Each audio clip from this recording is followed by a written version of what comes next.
Hello guys, so ayan yung tinatawag nating asula na natural food ng mga isda na ang sabi nga almost 60 to 70% no, ng kanilang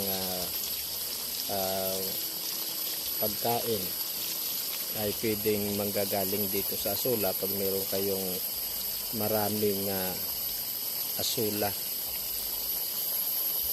So ito ay gagawin lang nating pangmeryenda nila ito aside sa kanilang feeds, yung floater na starter grower. So isang beses sa isang araw, dalawang beses sa isang araw pwedeng magpakain ng asula. Basta meron kayong sapat na asulahan, no? O gaya nito. So ayan, i-clearing pa yan para paramihin natin yung asula para aabot siya ng mga 500 square meter para makakasapat na siya sa 1/4 no, 1/4 hektarya no, na papakain. So kukuha tayo guys ng sample.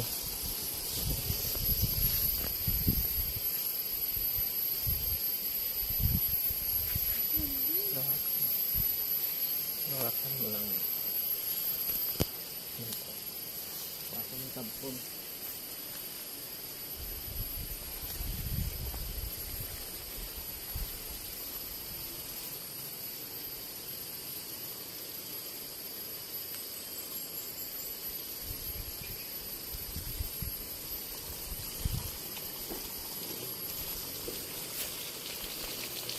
So ito yung asula guys. Ayan.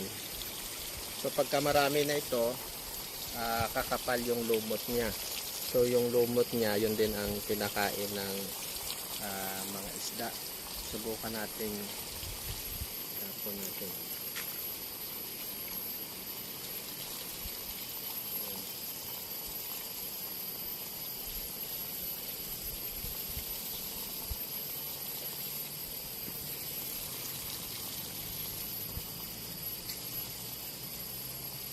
Ayan, pinakain na nila. Okay na niya guys, yung mga maliliit na isda.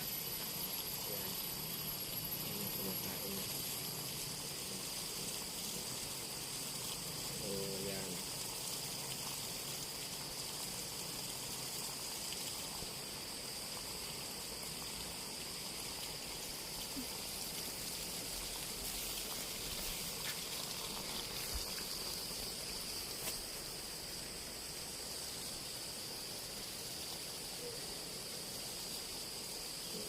Ayan guys, pinakain na yan no, ng mga isda.